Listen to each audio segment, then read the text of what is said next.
We're the United States of America, the country that has developed the most advanced technology in the world. Like from a laboratory in Texas, we can control the Mars rover. That's 140 million miles away. You can drive it around Mars. But you're telling me we can't count votes in a timely fashion? Now, some of you are wondering whether it's worth it for the Trump campaign to launch legal battles in states like Pennsylvania, Michigan, Georgia, Nevada. After all, courts are generally very reluctant to interfere in state vote counts, and then Democrat-run states always seem to be able to find new batches of votes to swamp any Republican advantage anyway. So what is it going to achieve? Won't lawsuits just delay the inevitable? Isn't it time to just move on, lick our wounds, and regroup? Well, that's exactly what the Democrats are hoping for. Oh, in Mitt Romney. That we just move on and have the same process repeat itself every election. But my friends, that would be a huge disservice, not only to Trump supporters, but to our entire system of government. Mail-in ballots have been a concern from day one. I raised this issue with Vice President Pence months ago.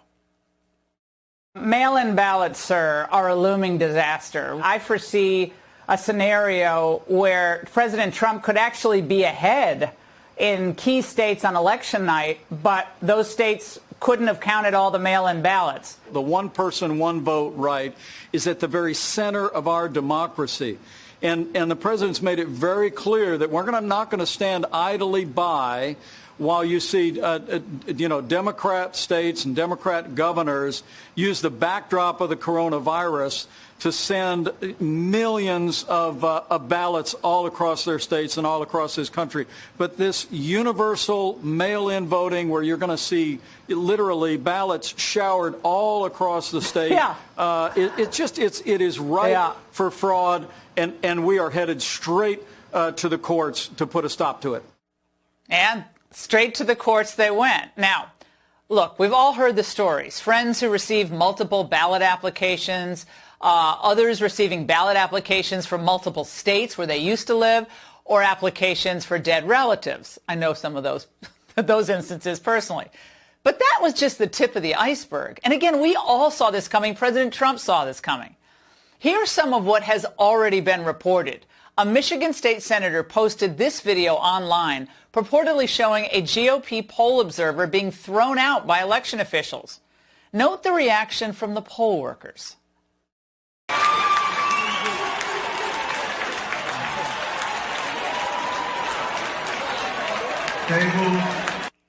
They're cheering. No concern there, right? Cheering every time we have someone escorted out of the room who's supposed to be watching what's going on. Likewise, Philadelphia's city attorney, an avowed anti-Trumper, refused to comply with a court order presented to her by Trump's legal team. I don't understand what needs to be evaluated. As soon as we can. So someone will respond to you in writing or come down and talk to you? No, the order's pretty clear. I've been a lawyer for 30 years. Can you tell us what's unclear about it? The city is evaluating it, and I can't tell you anything more than that. I don't understand why 8 attorneys need to evaluate this order. My clients' representatives are to be within 6 feet of the process. We have read the order, and we are complying with the order, and we will discuss it with you in a bit. After we keep counting more votes and erode President Trump's advantage. Unbelievable. Now, this comes as no surprise, then, that all over Philly, GOP attorneys tasked with observing the polls reported being blocked from entering ballot counting sites. Why are they blocking them? What are they hiding? And out west, things are just as troubling. 2 days ago, the attorney general there from Arizona found 18 unopened ballots hidden under a rock. Now, those ballots have since been returned, but it just shows you how vulnerable mail-in voting is to be tampered with. If that doesn't convince you, check out what's happening in Nevada. The GOP believes that Clark County officials have counted thousands of mail-in ballots from dead people and people who no longer live there. The party has also fielded thousands of complaints from voters, including Jill Stokey, who claimed this happened to her. In years past, I always voted in person. This time, they mailed out the ballot, and somebody took my ballot. They also took the ballot of my roommate.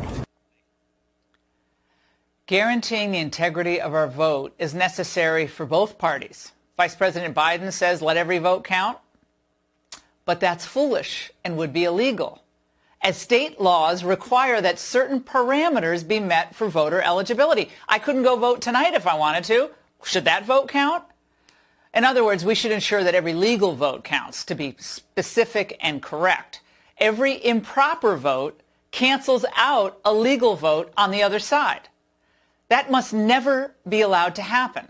We need to make certain that most Americans, at least most of them, believe elections are won or lost in this country fair and square.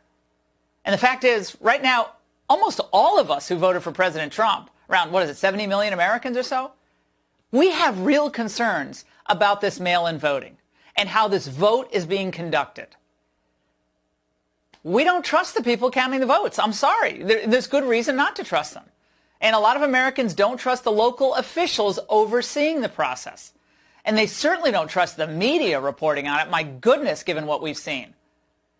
This cannot be allowed to happen ever again. President Trump, he understands this. We're hearing stories that are horror stories, absolute horror stories. And we can't let that happen to the United States of America. It's not a question of who wins, Republican, Democrat, Joe, myself. We can't let that happen to our country. We can't be disgraced by having something like this happen. But it'll probably go through a process, a legal process. I have a feeling judges are going to have to rule.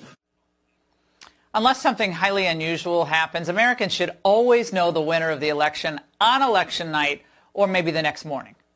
The country needs certainty, and our democratic process cannot be less reliable than, say, Nigeria's. That's why the Trump campaign is fighting. But they're not just fighting for him.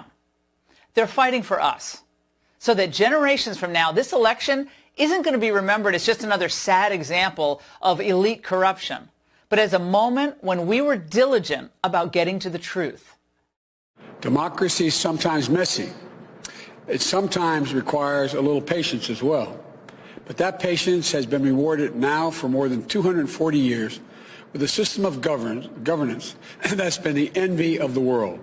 I ask everyone to stay calm, all the people to stay calm. Calm? Do we really think that if the positions were reversed, if Biden was seeing his lead evaporate hour by hour, that his supporters, given what they did this summer, would be calm? There's not enough plywood on the East Coast to protect Washington and Baltimore from the damage they'd do. So spare me, Mr. Vice President. Conservatives don't rush into the streets to fight. We're simply asking for an impartial review of what's happening. And frankly, that's our right. Frankly, it's our duty. When we have hundreds of thousands of ballots dumped in key states in batches after election night. President Trump received more votes than any Republican presidential candidate in history, and he attracted the highest turnout among non-white voters in 60 years.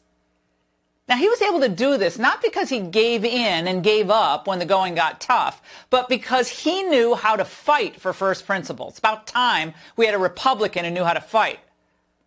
He stood up for working-class Americans instead of selling them out to multinational interests. And now, it's our